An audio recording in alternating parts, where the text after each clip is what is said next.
vocês observarem, este aqui está em outra ordem, lá nos distintivos eu não lembro qual, mas aqui eu estou trazendo como o quarto, que é a liberdade individual da alma. 2 Coríntios 3,17. Alguém voluntário poderia ler, por favor?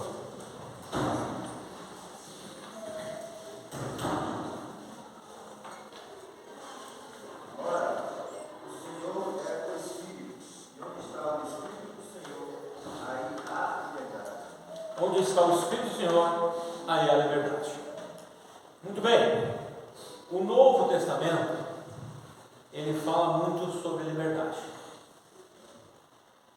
Os salvos são livres do pecado e da lei, que não conseguiu libertá-los do pecado.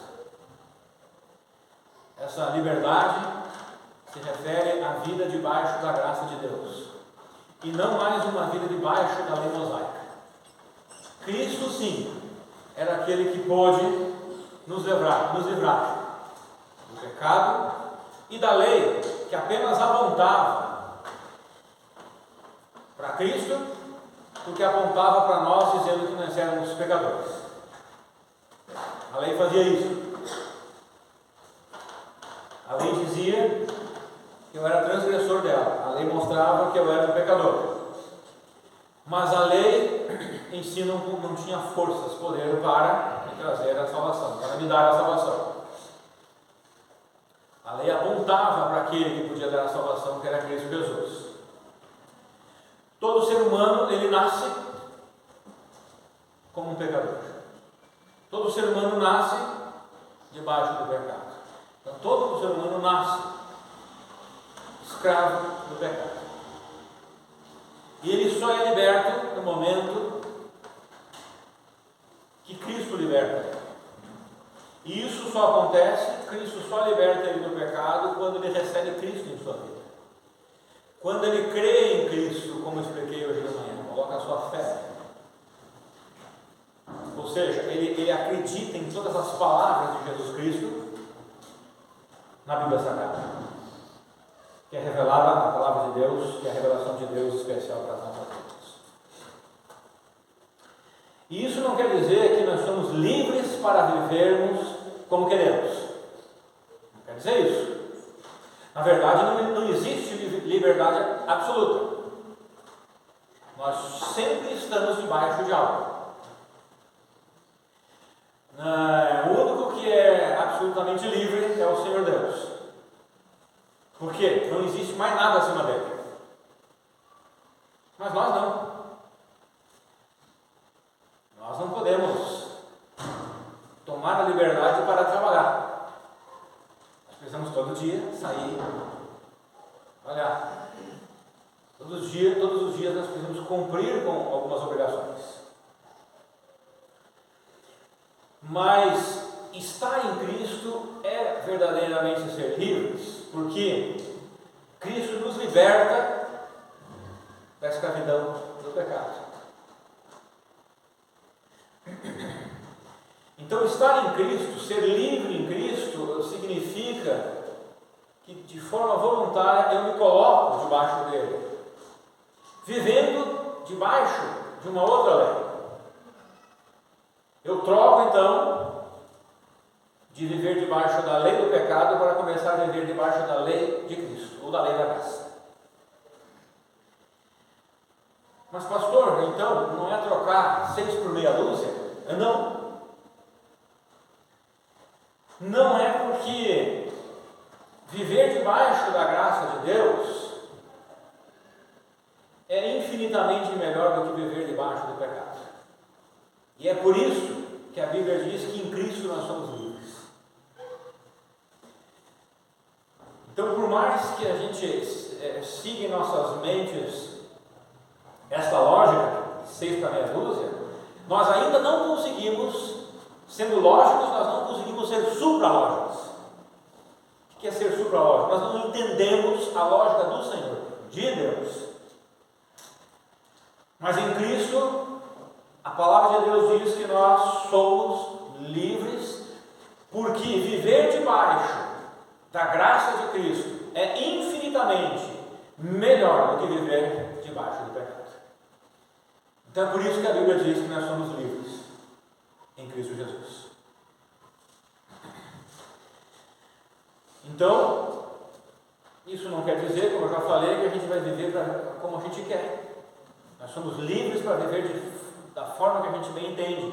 Ou nós vamos viver pelas inclinações de nossa carne, ou seja, de nossos desejos mundanos que ainda habitam em nossos corações. E é uma luta diária que nós temos, cada um de nós, começando por mim. Ainda devemos viver debaixo de uma lei, a lei de Cristo, que é chamada da lei da liberdade, a lei da graça. Por quê? Porque a lei de Cristo não é pesada. Porque a lei de Cristo não faz eu andar, né, com o corpo arqueado. Ela me liberta de tudo isso. Ela é leve. O fardo de Cristo é leve. E vou colocar entre aspas, o fardo de Cristo, o fardo entre aspas é leve. E o verso mostra que onde há Deus, há liberdade. Não há mais escravidão. Não há mais peso, não há mais carga, não há mais culpa. Eu não preciso pagar mais nada. Cristo pagou por mim tudo. Até porque eu não conseguia pagar. Porque eu deveria passar a eternidade pagando. Porque eu transgredi a lei de um Deus, a lei eterna de um Deus eterno, a lei de um Deus eterno. Então eu precisaria passar a eternidade pagando. Por quê? Porque como eu não sou perfeito, eu ia pagar e logo ia pecar. Ia ter que pagar de novo, pecar, pagar, pecar. Então eu ia ter que passar a eternidade fazendo isso. Eu nunca ia conseguir pagar. Mas Cristo foi perfeito. E Ele pagou de uma vez por todas. Para sempre, eternamente. Isso é um motivo de leveza. Graças a Deus, eu não preciso carregar isso. Graças a Deus, eu não preciso viver dia a dia tentando pagar. Os pecados que você cometeu no passado, Cristo já pagou. Você cometeu o pecado hoje, Ele pagou. Amanhã você vai pecar, Ele já pagou. Beleza, então eu posso pecar à vontade? Não, dia a dia agora eu preciso viver em santidade, me esforçando para agradá-lo. Porque o amor dele é tão grande, é tão enorme, o que Ele fez por mim é algo tão imensurável que eu quero me esforçar para não pecar. Eu sei que vou, mas eu quero me esforçar para não fazer. Não é algo fácil. Nós devemos então viver essa liberdade com responsabilidade. Lembra disso, viver a liberdade que Cristo está me dando com responsabilidade. E o verso é muito claro e bem sugestivo, porque alguém pode dizer que precisamos cuidar com essa liberdade que temos em Cristo, e essa advertência é real e bíblica. Nós precisamos cuidar com essa liberdade que nós temos em Cristo. Mas pense um pouco no verso que diz que onde o Espírito do Senhor estiver, haverá liberdade. E se o Espírito de Deus estiver na minha vida, eu terei liberdade em Cristo, com responsabilidade. Ou seja, por causa do Espírito Santo que está em mim, eu usarei a liberdade que Ele me concede de forma a glorificar o nome de Deus. Percebe isso? Eu posso até ser salvo, mas se eu não estiver cheio do Espírito Santo, eu vou viver a liberdade que Cristo me deu de forma que não honre o nome dele. Porque o verso diz, onde há o Espírito de Deus, há liberdade. Então, se eu estiver cheio do Espírito Santo de Deus, eu terei liberdade para honrar o nome dele. Liberdade com responsabilidade. Parece que Deus não pensa da seguinte maneira, que muitas vezes nós pensamos. Ele não pensa assim, eu não darei liberdade aos homens porque eles vão usar de forma errada. Parece que ele não pensa dessa forma. Mas parece que ele pensa de outra forma. Eu darei liberdade ao homem para que ele escolha entre o bem e o mal, e assim tenha as suas consequências mediante sua escolha. Se você escolher o bem, você terá o bem. Se você escolher o mal, você terá o mal. Ele nos deu liberdade para escolher. Ele falou para Caim, olha, o pecado já está à porta. Você tem tempo para escolher ainda aí. Ele deu liberdade para Adão e Eva no jardim. O que ele disse para Adão e Eva? Está vendo todas essas árvores aí, frutíferas?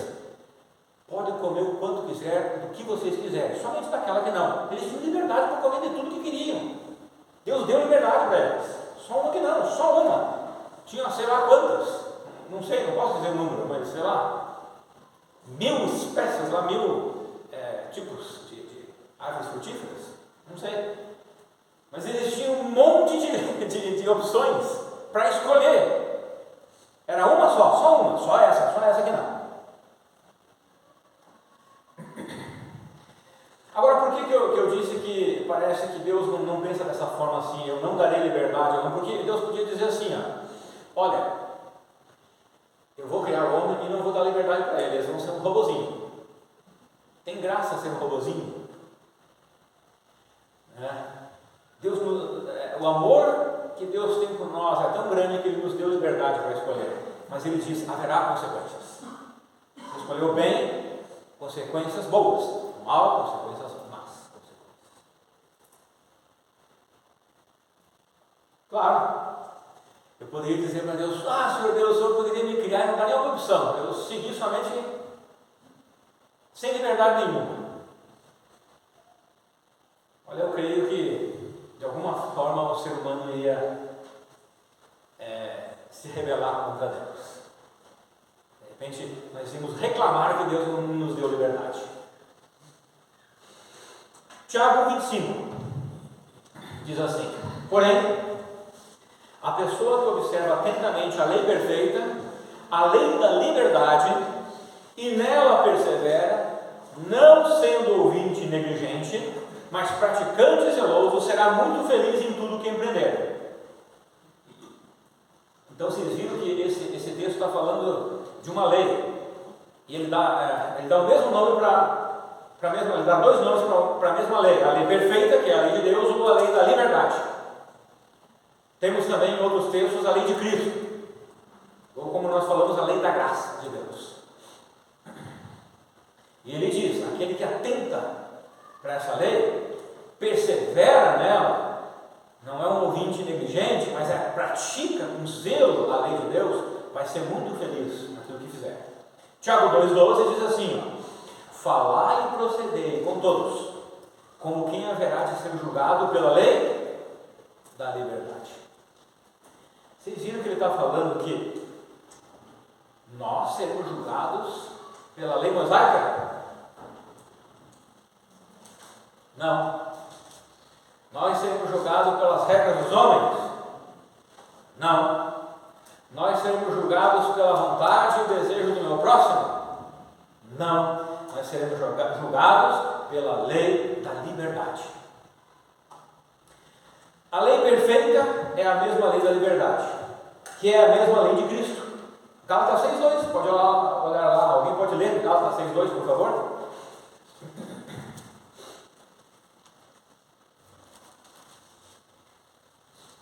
Levai as cargas uns dos outros, e assim cumprireis a lei de Cristo. Cumprireis a lei de Cristo.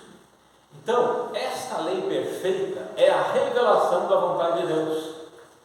Ela é perfeita porque é a vontade perfeita de um Deus perfeito. E é uma lei de liberdade porque, ao obedecê-la, nós encontramos a verdadeira liberdade do pecado e de suas consequências. Motter escreveu o seguinte: a verdadeira liberdade é a oportunidade e a capacidade de dar expressão ao que realmente nós somos. Isso é interessante, porque Adão e Eva, sendo representantes da humanidade, tiveram liberdade para escolher e eles mostraram, sendo representantes da humanidade, que todos nós somos pecadores e falhos, porque eles escolheram desobedecer. Então a liberdade que nós temos, o que Moser está falando, é uma oportunidade e a capacidade de expressar quem realmente eu sou. O que eu vou escolher é aquilo que está no meu coração. Aquilo que está no meu coração é o que eu sou, é o que eu creio, é o que eu penso. Eu vou agir conforme o que eu creio. Isso quer dizer que, como crentes, nós não devemos impor nossas vontades e nossos desejos sobre os outros. e que devemos dar liberdade de escolha e de opção ao próximo. E eu, como pastor, sempre pensei dessa forma e tenho, nesses 8 anos de ministério, me aperfeiçoado, digamos assim, ou sentido mais segurança com relação a isso.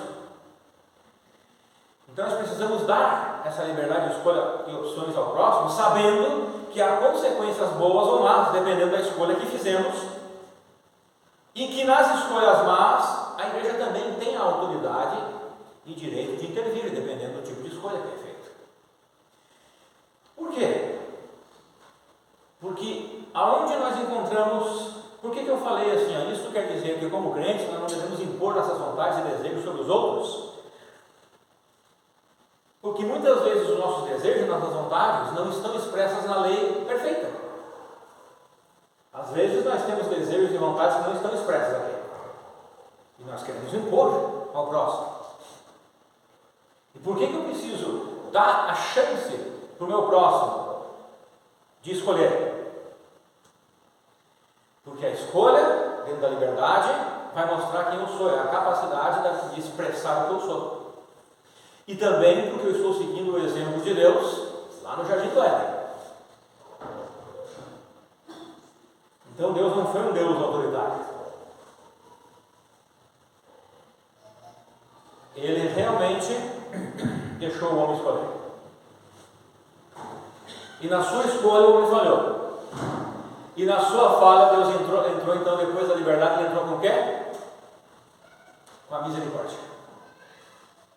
Deus não disse assim, beleza, vocês não aproveitaram da liberdade que eu dei, agora eu vou cortar isso, vou tirar isso de vocês. A partir de hoje, vocês não vão ter liberdade de fazer mais nada. Não, ele entrou com a misericórdia. E dia após dia, ele tem misericórdia de mim e de você. Porque dia após dia, eu tenho opções, eu tenho escolha. Toda vez que eu acordo de manhã, eu tenho que escolher se eu vou servir a Deus ou se eu não vou servir a Deus, ou se eu vou servir a Deus ou se eu vou servir ao meu coração, à minha vontade. E ele continua nos dando essa liberdade e continua tendo misericórdia, porque às vezes eu escolho o que não honra o nome dele. Na verdade, o contrário dessa liberdade, ela não é bíblica. O contrário dessa liberdade traz peso, traz opressão, traz pressão. Governantes em alguns países agem dessa forma. O contrário dessa liberdade de Deus traz então o autoritarismo, traz então o desejo de poder e de controle sobre as pessoas. E nós precisamos cuidar muito disso. Porque a igreja de Cristo errou muito. Nós temos, se você estudar a história do cristianismo, você encontrará na história do cristianismo muito erro, infelizmente, da igreja com relação a domínio e controle sobre o seu próximo. Gálatas 2,4 diz o seguinte: esta questão foi suscitada devido ao fato de alguns falsos irmãos judeus terem se infiltrado em nosso meio, com o propósito de espionar a liberdade que temos em Cristo Jesus e nos reduzir à condição de escravos. Então, alguns falsos cristãos, eles estavam se infiltrando na congregação dos verdadeiros cristãos. Aqui Paulo falando lá em Gálatas, né? Que é a carta de Gálatas. Então Paulo procura trazer aqueles crentes da Galácia, é uma região, hoje é a Turquia ali, para cima um pouquinho, de volta à lei de Cristo, porque eles tinham recebido a lei de Cristo. Alguns judeus falsos cristãos se penetraram entre eles e começaram a dizer para eles: não, vocês precisam cumprir isso, vocês precisam cumprir aquilo, vocês precisam fazer assim, vocês precisam fazer assado. E daí Paulo fala isso, essa questão foi suscitada devido ao fato de alguns falsos irmãos judeus terem se infiltrado em nosso meio, no meio da igreja verdadeira, com o propósito de espionar a liberdade que nós temos em Jesus Cristo. Porque em Jesus Cristo eles estavam agindo com liberdade, eles não estavam mais agindo debaixo da lei mosaica. E daí eles querem nos reduzir à condição de escravos novamente. Então, esses falsos cristãos estavam se infiltrando na congregação dos verdadeiros cristãos para impor suas próprias leis, como a circuncisão, como condição para a salvação, era uma delas, era um dos exemplos. Então, desta maneira, precisamos cuidar para que, mesmo não sendo um cristão falso, não colocar peso sobre os ombros de outros irmãos, ou seja, para não impor nossos desejos, nossas vontades, nossas preferências, para não impor aquilo que pensamos que é o certo a se fazer ou aquilo que eu acho que o outro deveria fazer. Mateus 11, 28 a 30. Pode abrir para lá, por favor, aqueles que desejam acompanhar na sua Bíblia, no seu celular ou aqui também na tela. Mateus 11, 28 ao 30. Um texto muito conhecido. Vinde a mim todos que estáis cansados de carregar suas pesadas cargas, e eu vos darei descanso. Tomai o vosso lugar em minha canga e aprendei de mim, porque eu sou amável e humilde de coração, e assim achareis descanso para as vossas almas. Falei hoje de manhã no descanso, né? Pois meu jugo é bom e minha carga é leve. E aqui foi o que eu falei no início da mensagem. Que a carga de Jesus, o fardo de Jesus é leve, é fácil. Então nós precisamos cuidar para não forçar o próximo numa bolha, ou para que ele viva o nosso mundo. A liberdade de escolha de opções é um direito de cada alma.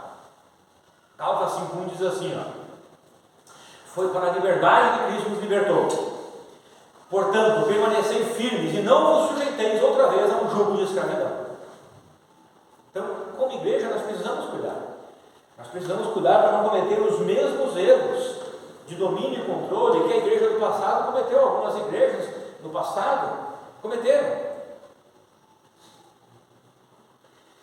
E colocar um peso, colocar uma regra que não existe na palavra de Deus sobre o outro.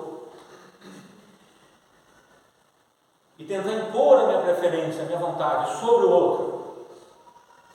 E quando isso acontece numa igreja ou num grupo, o que acontece muitas vezes? Se o outro ele não seguir a minha preferência, ele é retalhado, ele é mal visto, ele se sente constrangido. Eu não fiz isso que eles querem, eu não fui no lugar que eles querem, eu não andei como eles querem. Então eu sou ovelha negra da igreja, eu estou fora. Nós precisamos cuidar muito com isso, porque ao invés de ajudar, muitas vezes nós estamos agindo para espalhar. Nós precisamos nos apegar às coisas objetivas e importantes da palavra de Deus. Muitas vezes nós, em um desejo que nós temos como cristãos, e eu tenho, de servir a Deus com toda a força e ser zeloso o máximo das suas coisas, nós ultrapassamos os limites e entramos numa outra zona que a Bíblia não aprova, que a Bíblia condena, e que os fariseus, aqui no Novo Testamento faziam, eles viviam dessa forma. Então essa liberdade, ela pode ser vista no início de Gênesis, como eu já falei, lá no Jardim do Éden. E Adão e Eva não impunham seus gostos um ao outro. Leiam lá, pode abrir para lá, Gênesis 2, 16 e 17. Alguém pode ler esses dois versículos, por favor? Gênesis 2, 16 e 17.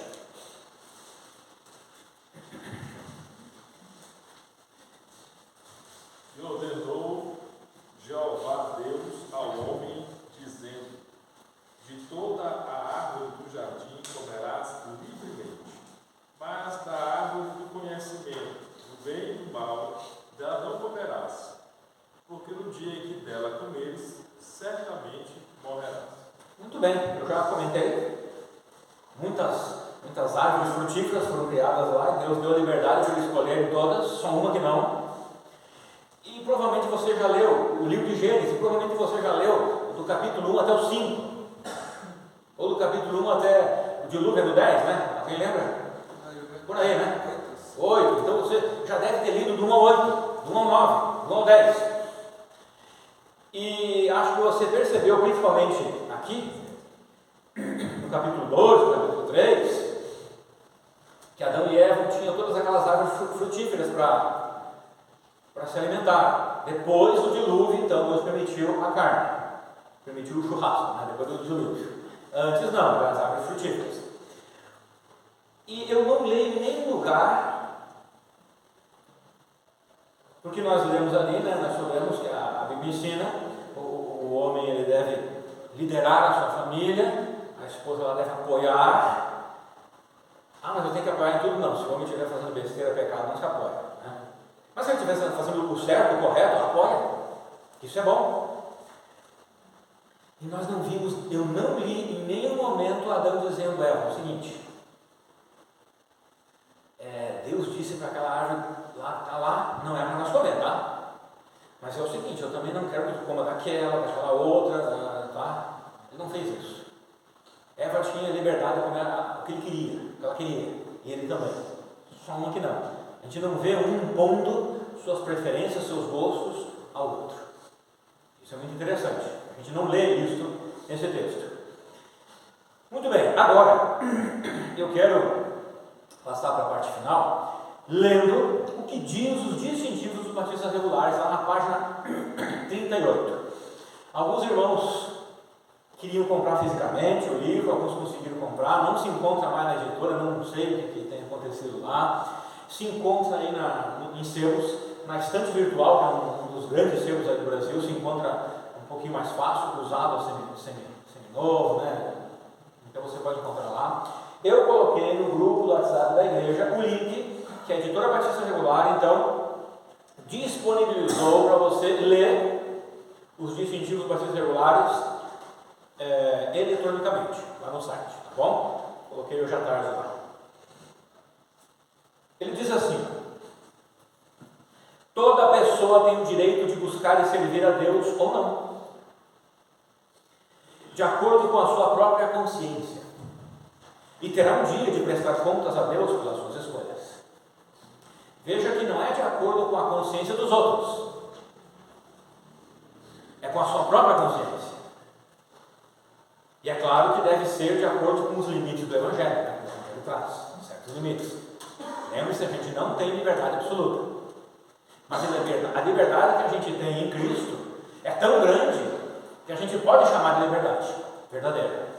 Continua assim, a igreja tem o direito e a responsabilidade de pregar o Evangelho, mas não tem o direito de coagir ninguém a crer ou a seguir sua interpretação das Escrituras. Está implícito também o direito de livre exame e interpretação das Escrituras. Então essa parte lá nos distintivos é bem curtinha, mas tem um objetivo. Lembra que os distintivos dos batistas regulares eles são bem genéricos. Então existe um limite para ser um batista regular. Tem essa linha na direita e essa linha na esquerda. Tem que ficar dentro dessa tolerância aqui. Há uma tolerância. É grande a tolerância, mas há uma tolerância. E é por isso que os distintivos dos batistas regulares foram feitos com essa tolerância. Não foram feitos de forma a beneficiar somente um grupo ou uma vontade. Não. Foram feitos de forma a que abrangesse quem estivesse dentro desses limites aqui. E ainda eu quero ler um pouquinho de história, ainda no livro, está lá no livro. Diz assim, no início, a igreja foi perseguida pelo governo romano. Não é assim lá em Atos, principalmente? Mas isso mudou com a ascensão do imperador Constantino. O imperador Constantino, ele se tornou cristão, tá? Não sei se ele se tornou filho de Deus, mas pelo menos um cristão nominal, religioso ele se tornou. E o que ele fez? O que ele proclamou no Império Romano?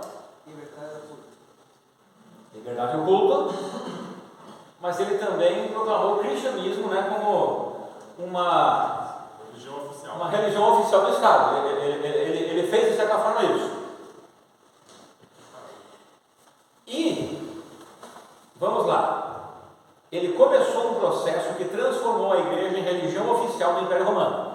Eu estou lendo aqui o que está lá nos distintivos. Ele começou esse processo, ele fez isso. Agora você pense, eu sou um batista, sou da igreja batista, eu sou um batista regular. Já pensou agora, né? Entra um governo um presidente no Brasil, ele proclama, a religião oficial vai ser o cristianismo e a igreja oficial vai ser os batistas regulares. E daí você pensa, que bênção. Irmãos, pela história isso é uma maldição. Isto não é bom. A história já provou, a igreja não pode ser estatal em hipótese alguma. É bom que sejamos assim como somos. Porque no momento que Constantino colocou a religião, o cristianismo como oficial no seu império, quem não era crente de verdade virou crente. E o que aconteceu? A igreja de perseguida passou a perseguir. Eu tenho certeza que se um presidente colocasse a igreja batista regular como oficial, com esse poder nós íamos se perder e começar a perseguir os demais, os outros. Então é bom que nós ficamos humildes, quietinhos no nosso canto e Deus segurando a gente, porque a gente tem capacidade para isso. O ser humano tem capacidade para fazer maldade. Então eu quero continuar lendo. Com essa mudança, o cristianismo passou de perseguido a perseguidor daqueles que não concordavam em sua posição. A reforma protestante mudou muitas coisas, mas as igrejas protestantes continuaram na prática de perseguir aqueles que não concordavam com elas. Isso mudou só com os batistas. Não se orgulhem, tá? Porque eu disse que nós podemos cometer atrocidades também nos Estados Unidos, mas sim, começou com os batistas nos Estados Unidos a mudança da liberdade. Isso mudou só com os batistas, que nos Estados Unidos conseguiram estabelecer o direito de liberdade religiosa na Constituição daquele país. Então, irmãos, nós batistas herdamos dentro do cristianismo essa questão de liberdade. Então não voltemos atrás. Não, vamos honrar o que a gente herdou, porque não é ruim, é bom. Vamos continuar agindo com liberdade, com tolerância uns para com os outros. Então, diante disso,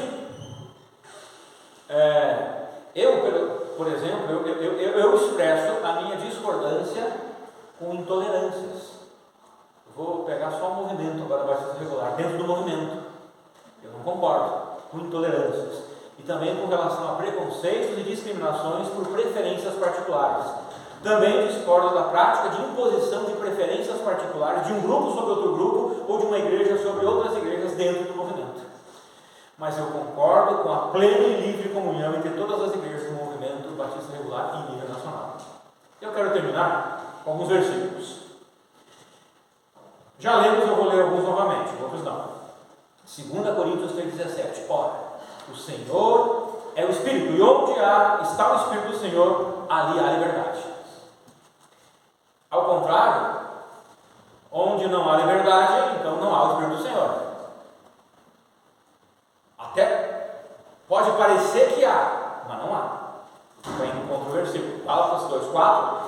Essa questão ali, foi suscitada ao fato de alguns falsos irmãos judeus terem se infiltrado em nosso meio com o propósito de espionar a liberdade que temos em Cristo Jesus e nos reduzir à condição de escravos. Gálatas 5,1. Foi para a liberdade que Cristo nos libertou. Portanto, permanecei firmes e não vos sujeiteis outra vez a um jugo de escravidão. Aquilo que eu falei. Nós herdamos dos batistas que foram para os Estados Unidos, conseguiram colocar na Constituição daquele país a liberdade de culto, como que fala ali, liberdade religiosa na Constituição daquele país. Então nós herdamos e precisamos continuar perseverando nisso. Gálatas 5:13-15. Caros irmãos, fossem chamados para a liberdade. Todavia, não useis da liberdade como desculpa para vos franquear a carne. Antes, sede servos uns dos outros, mediante o amor. Pois toda a lei se resume num só mandamento, a saber, amarás o teu próximo como a ti mesmo. Porém, se mordeis e devorais uns aos outros, cuidado para não vos destruirdes mutuamente. Então, ele diz assim, toda a lei se resume só no mandamento: ame o teu próximo. Não é amor ao próximo impor, não é amor ao próximo discriminá-lo, ter preconceito dele, não é amor ao próximo ser intolerante com ela. Eu não estou falando aqui de pecado, não estou falando de desobediência da palavra de Deus, estou falando de questões que têm limites, que têm tolerância. E ele diz no versículo 15: se vocês estão se mordendo, se devorando uns aos outros, se cuidem pelo menos para que vocês não se destruam mutuamente. E o que ele quer dizer com esse se morder e se devorar? É exatamente essa questão da liberdade, de um querer impor ao outro a sua vontade. Então nós devemos lembrar, irmãos, da faca de dois gumes. Vivemos debaixo da graça, não da lei mosaica. Por isso não devemos nos colocar debaixo de julgo de preferências, mas isso não quer dizer que somos totalmente livres. Iremos responder pelas nossas escolhas, pois devemos viver debaixo da lei de Cristo, ou seja, debaixo das preferências de Jesus Cristo. Essa é a faca de dois gumes. Eu tenho liberdade, mas eu preciso ter responsabilidade dentro dessa liberdade. E se é para eu viver debaixo de alguma preferência, que a preferência que eu viva seja a preferência de Cristo, não a minha. Amém? Amém. Senhor Deus, abençoe.